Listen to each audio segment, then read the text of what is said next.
Assalamualaikum warahmatullahi wabarakatuh. Selamat datang di channel Mas Aiji.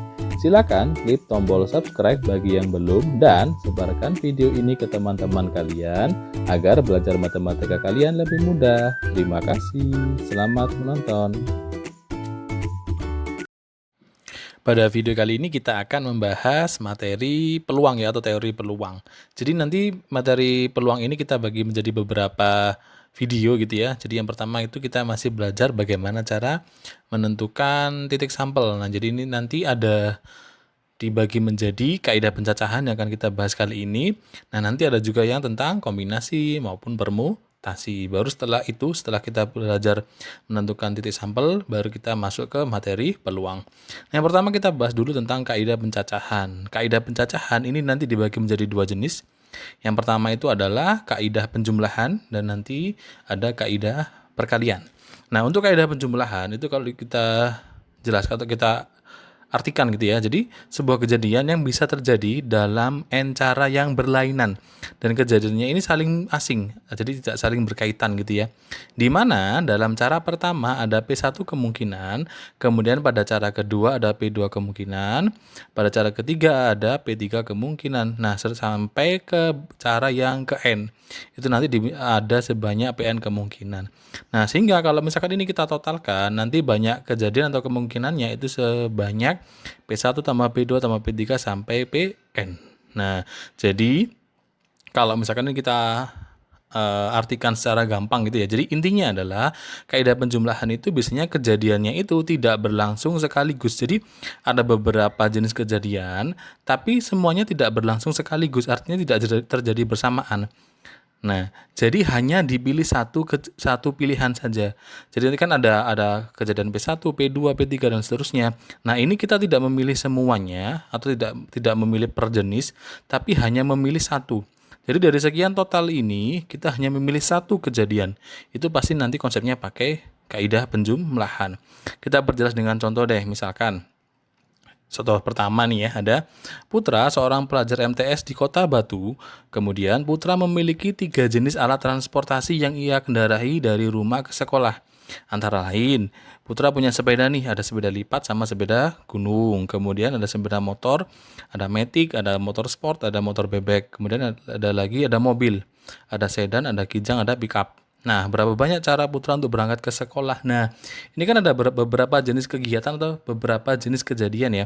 Di sini ada yang sepeda, jenis pertama, kemudian ada sepeda motor, ada mobil. Nah, ini kan nggak mungkin kita atau nggak mungkin Putra itu dalam memilih itu memilih banyak pilihan, pasti hanya memilih satu kan ya, karena tidak mungkin dia bisa mengendarai banyak kendaraan sekaligus. Nah, contoh-contoh yang seperti ini, jadi kondisi yang tidak memungkinkan dia untuk memilih beberapa kejadian sekaligus, itu pasti nanti pakai kaidah penjumlahan. Jadi dari sekian total banyak pilihan, dia hanya bisa memilih satu. Nah, pasti itu pakai konsep penjumlahan. Jadi bagaimana cara dia menentukan banyak cara untuk dapat ke sekolah dengan salah satu dari kendaraannya? Ya, caranya tinggal kita jumlahkan saja. Kondisi pertama adalah sepeda. Sepeda ini ada 2 jenis ya, sepeda lipat dan sepeda gunung. Jadi kita tulis 2. Kemudian ditambah. Nah, ini kan kalau di definisi tadi sama seperti P1 gitu kan ya. Kemudian tambah P2 atau kejadian berikutnya adalah sepeda motor. Ini ada matic, sport sama bebek, ada 3 pilihan. Jadi kita tulis sebagai 3 gini ya. Kemudian yang terakhir adalah yang mobil. Mobil juga ada 3 pilihan ya, sedan, kijang, sama pickup. Jadi ditambah dengan 3 lagi. Sehingga ada 8. Nah, jadi ada 8 cara si Putra ini dapat pergi dari rumah menuju ke sekolah. Jadi kalau 8 ini apa saja kalau kita jabarkan? Jadi dia bisa pergi pakai sepeda lipat, atau pakai sepeda gunung, atau pakai motor matic, atau mungkin pakai motor sport, atau motor bebek. Bisa juga pakai mobil sedan, mobil kijang, sama mobil pickup. Nah, jadi 8 cara ini adalah hasil dari penjumlahan dari masing-masing kejadian atau kondisi ini. Contoh lagi deh, misalkan Ahmad hendak mendengarkan lagu terdiri dari 3 lagu pop, 4 lagu dangdut, dan 2 lagu rock. Berapa cara Ahmad dapat memilih lagu yang akan didengar? Nah, ini kan kalau kita pahami lagi dia, kita nalarkan. Jadi kan Ahmad ini dalam satu waktu kan hanya bisa memilih satu lagu saja kan yang dia dengarkan gitu ya. Jadi kan tidak mungkin dia ngeplay banyak lagu sekaligus gitu kan ya. Jadi pasti dia akan memilih hanya satu pilihan lagu saja. Nah, jadi kan intinya adalah dari banyak jenis, dia hanya bisa memilih satu pilihan saja, itu pasti pakai penjumlahan. Nah, berarti berapa banyak pilihan? Ya tinggal kita tambahkan 3 untuk pop, 4 untuk dangdut, dan 2 untuk rock. Jadinya adalah 3 ditambah 4 ditambah 2. Jadi ada 9 cara atau 9 pilihan gitu ya. Cara atau pilihan seperti ini. Jadi ini adalah contoh-contoh dari kejadian yang menggunakan kaidah penjumlahan. Nah, bagaimana kalau dengan kaidah perkalian? Nah, kalau kaidah perkalian bedanya adalah jadi hampir sama seperti tadi ya. Jadi bedanya adalah kalau di kaidah perkalian kejadiannya bisa berlangsung saling berurutan. Artinya kejadiannya itu tidak saling bebas, jadi saling berkaitan antara kejadian 1, kedua, ketiga, dan seterusnya. Jadi kalau misalkan kejadian di tahap 1 kita anggap sebagai Hi1, tahap kedua dianggap sebagai Hi2, tahap ketiga dianggap sebagai Hi3, dan seterusnya sampai tahap ke N dianggap sebagai Hi-N, maka nanti banyak kejadian totalnya itu akan sebanyak Hi1 kali Hi2 kali 3, jadi semuanya dikalikan sampai ke N. Nah, itu nanti hasil perkaliannya merupakan banyak cara yang dimungkinkan. Atau intinya kalau secara gampangnya, jadi bedanya dengan kaidah penjumlahan, kalau penjumlahan tadi kan dari beberapa jenis dia hanya bisa milih satu saja. Tapi kalau kaidah perkalian, dari beberapa jenis tadi, dia itu memilih satu pilihan dari setiap jenis. Jadi misalkan nih, di tahap 1, di Hi1 kita pilih pilih satu, dari beberapa kejadian kita pilih satu. Di tahap 2 kita pilih satu lagi. Tahap 3 kita pilih satu lagi, sampai ke tahap yang paling akhir. Nah, seperti itu bedanya. Jadi kan dia digunakan untuk kejadian yang berlangsung sekaligus atau bersamaan. Jadi bisa dikombinasikan seperti itu.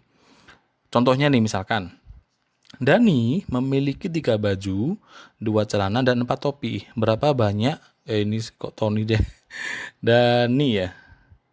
Berapa banyak cara Dani untuk memasangkan baju, celana, dan topi? Nah, ini kan kalau misalkan kaitannya seperti ini, baju, celana, topi, kan kita bisa pakai sekaligus itu bersamaan ya. Kita pakai baju juga, celana juga, topinya kan. Nah, jadi kan kita tidak memilih satu saja, tapi kita memilih satu dari setiap jenis. Gitu kan ya. Jadi kalau kita gambarkan atau kita ilustrasikan ya, misalkan baju pertama gitu kan ya, kan ini bisa kita kombinasikan dengan misalkan topi 1, topinya ada 4 ya, topi 2, topi 3, topi 4. Nah, topi ini kan bisa nyambang lagi nih ke celana 1 misalkan, celana 2, nah seperti dan seterusnya.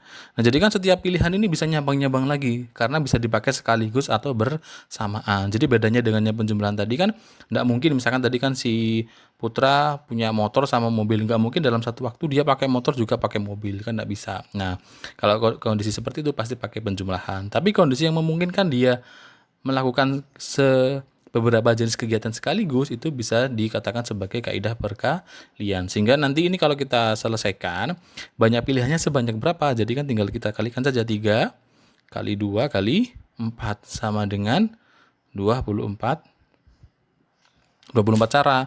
Nah, 24 cara itu bisa apa saja. Jadi kalau kita jabarkan bisa gini, misalkan si Dani pakai baju pertama dikombinasikan dengan topi pertama dengan celana yang pertama, atau mungkin dia pakai baju pertama dengan topi pertama sama celana kedua, dan seterusnya.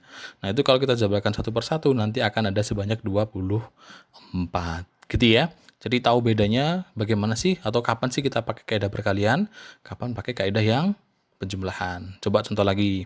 Misalkan ini. Nah, pada suatu resepsi terdapat 8 jenis makanan, 7 jenis minuman, dan 4 jenis kue, dan 5 jenis pencuci mulut. Nah, berapa banyak cara seseorang dapat memilih hidangan pada resepsi tersebut. Nah, ini kan kalau makan ini kan kita bisa pilih sekaligus ya, artinya kita bisa memilih beberapa jenis makanan dikombinasikan dengan minuman, dengan kue, juga dengan makanan pencuci mulut. Nah, yang seperti ini karena kita bisa memilih satu dari setiap jenis, itu pasti kita pakai kaidah perkalian. Jadi berapa banyak? Ya tinggal kita kalikan saja. Jadinya adalah 8 kali 7 ya kali 4 kali 5 gitu ya. Sehingga jadinya ini adalah 56 dikali 20 sehingga menjadi 1124 cara atau pilihan. Jadi banyak sekali kombinasinya ya. Jadi kan kalau kita jabarkan gitu kan, misalkan nih, kan ada 8 jenis makanan ya. Misalkan nih, saya pilih makanan jenis kedua, dikombinasikan dengan minuman ketiga misal, atau mungkin dengan jenis kue ke berapa, ketiga juga misalkan dengan makanan pencuci mulut ke satu misalkan. Jadi kan cabangnya akan semakin banyak gitu seperti ini. Jadi ingat-ingat ya, jadi kalau misalkan kaidah penjumlahan dari beberapa jenis pilihan, kita hanya bisa memilih satu untuk semuanya. Jadi semua pilihan kita cuma bisa milih satu. Tapi kalau kaidah perkalian dari masing-masing jenis ini kita ambil satu. Ini kita ambil satu, kita ambil satu, kita ambil satu, kita ambil satu. Nah itu adalah kaidah perkalian. Satu contoh terakhir deh misalkan. Dari kota A ke B dihubungkan oleh 3 jalan. Kemudian dari B ke C dihubungkan oleh 6 jalan. Ada berapa banyak rute yang dapat ditempuh jika akan melakukan perjalanan dari kota A ke kota C. Jadi kalau kita ilustrasikan ya, ini kota A, kota B, kota C. Dari A ke B ada 3 jalan nih. Nah, jadi ada 3 jalur. Kemudian dari B ke C ada sebanyak 6 ya. 1, 2, 3, 4, 5, 6. Gini kan ya. Jadi kalau misalkan mau kita ilustrasikan atau kita gambarkan, jadi gini misalkan nih, ada seseorang nih mau ke B kita pakai jalur yang pertama. Kemudian sampai B mau ke C kita pakai jalur pertama lagi. Nah, ketemu satu rute gitu kan ya. Atau mungkin nih ini pakai jalur pertama tapi B ke C pakai jalur yang kedua. Ketemu rute kedua dan seterusnya. Itu nanti kalau kita total ada sebanyak berapa? Ya ada sebanyak 3 dikali 6. Langsung seperti ini ada 18 cara atau rute gitu ya. Jadi kan ini kan kita bisa milih nih ya, antara A ke B itu kan ada 3 jalan, kita pilih salah satu. Kemudian dari B ke C ada 6 jalan, kita pilih salah satu lagi. Jadi diingat-ingat kalau perkalian, setiap jenis pilihan ini atau setiap jenis kegiatan, kita pilih satu, masing-masing satu. Itu pasti pakai metode atau kaidah perkalian. Begitu ya. Nah, jadi kita sudah belajar nih, bagaimana sih membedakan kaidah perkalian sama kaidah penjumlahan dan bagaimana atau kapan sih kita mau pakai yang penjumlahan atau perkalian. Semoga video ini bermanfaat, bisa membantu proses belajar kalian di rumah. Terima kasih sudah menonton. Wassalamualaikum warahmatullahi wabarakatuh.